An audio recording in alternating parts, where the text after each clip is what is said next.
Alvin Krisvandeni Tinambunan NIM 71 2019 234. Realita masuknya kekristenan di Nusantara dalam kaitannya dengan kolonialisme.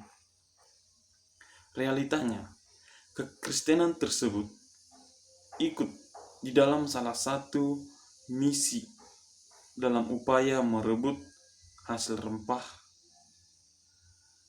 dan hasil alam yang ada di Nusantara.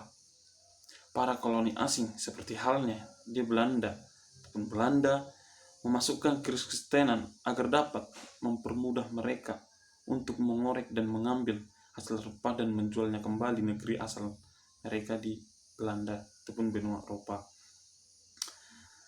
Hingga terbentuknya GPI yang merupakan gereja negara ataupun adanya gereja reformasi di Nusantara dibiayai oleh koloni asing tersebut seperti halnya Hindia Belanda hingga abad pertengahan 19.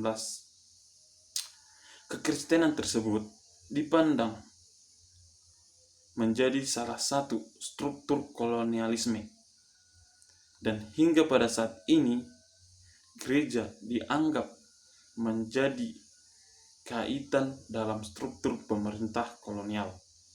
Ini tidak lepas dari cara ataupun upaya pemerintah kolonial dalam mengambil hasil rempah ataupun alam di Nusantara. Perkenalkan, nama saya Evrilia Tesalonika, NIM 71 2019 248. Di sini saya akan menjelaskan tentang pertanyaan Bu Cindy nomor 2. Memaknai realitas Nusantara terkait peradaban bangsa bukanlah sebuah masalah, melainkan sebuah keunikan.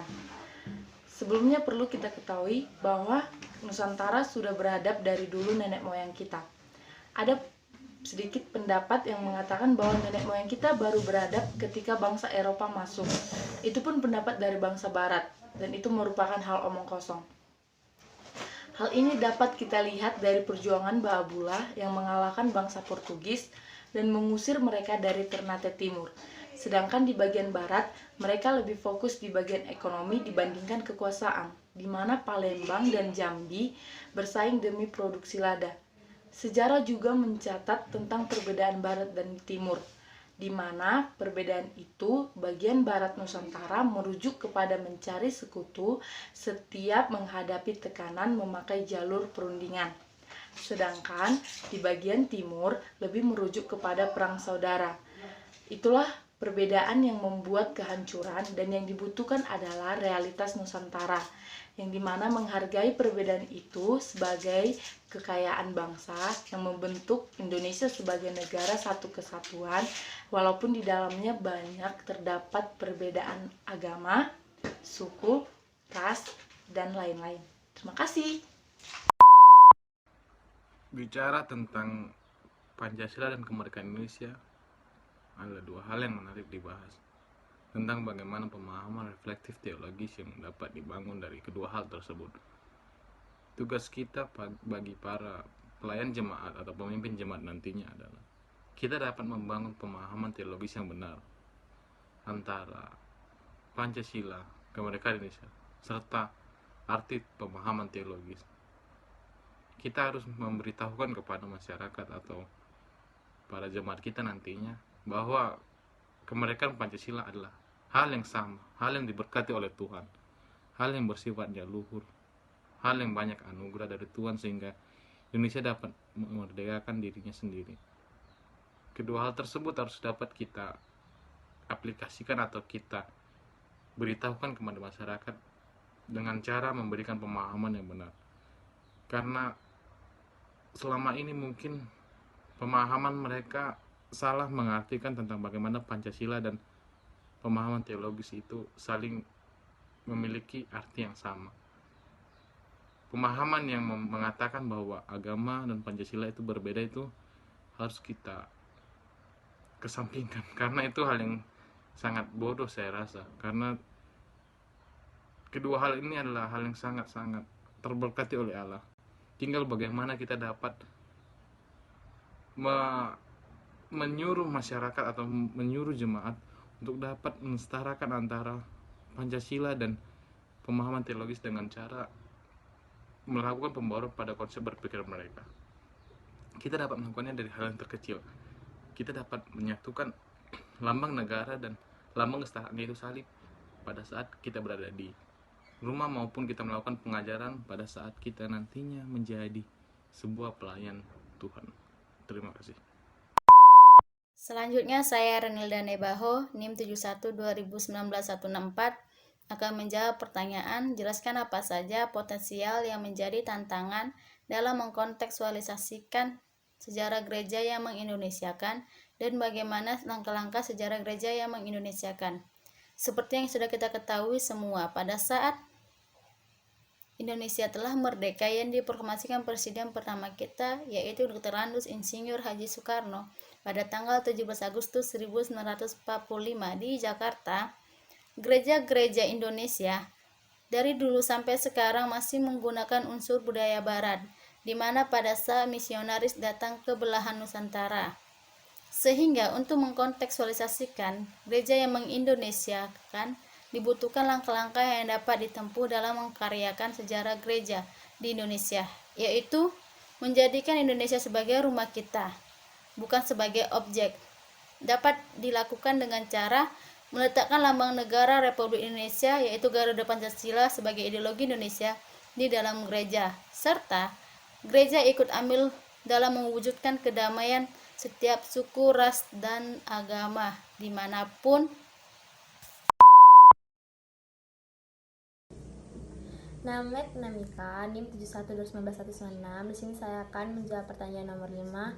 Yang pertanyaan, bagaimana mahasiswa memahami relevansi pelajaran sejarah gereja Indonesia dengan kehidupan bergereja di Indonesia dan yang meng-Indonesia?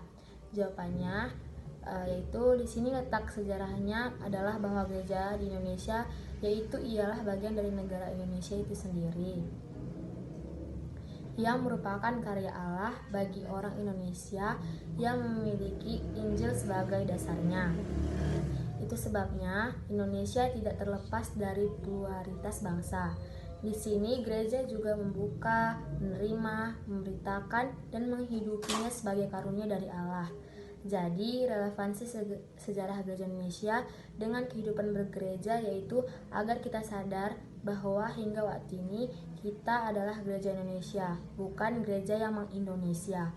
Ini menjadi ingatan bagi kita, dan juga kita harus bisa membangun gereja yang sesuai dengan konteks kita Indonesia.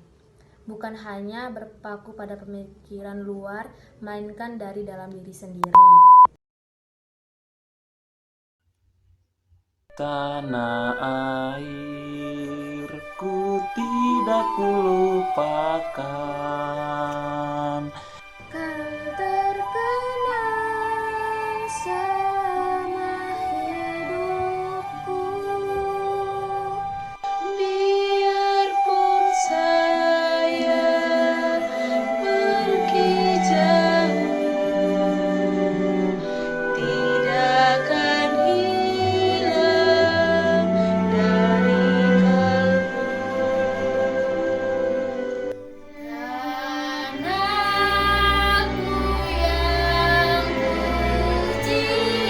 Anakku yang kucintai,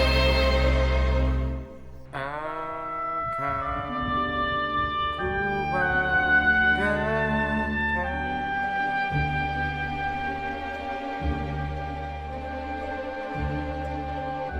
walaupun banyak negeriku jalan,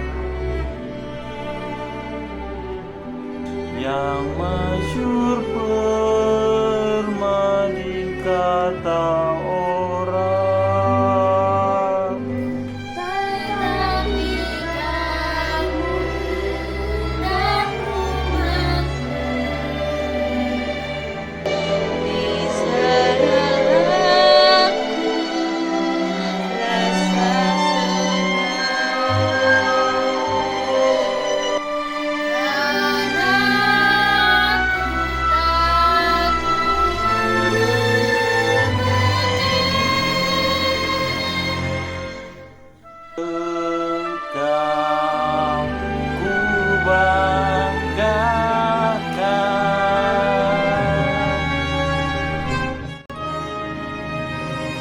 Ini bukan perpisahan, tapi ini kisah yang dipertemukan. Malam berselimutkan ketakutan dan pagi dibangunkan oleh rasa cemas. Terkadang kamu terbelah, terkadang kami berdebat, tapi tetap satu. Ini adalah Indonesia dengan ratusan tata bahasa yang ada, ribuan pulau yang tersebar, dan bermacam suku, ras, dan agama. Inilah Indonesia, walaupun banyak kasta yang tercipta, namun tetap Indonesia. Saya Indonesia. Saya Indonesia. Saya Indonesia. Saya Indonesia.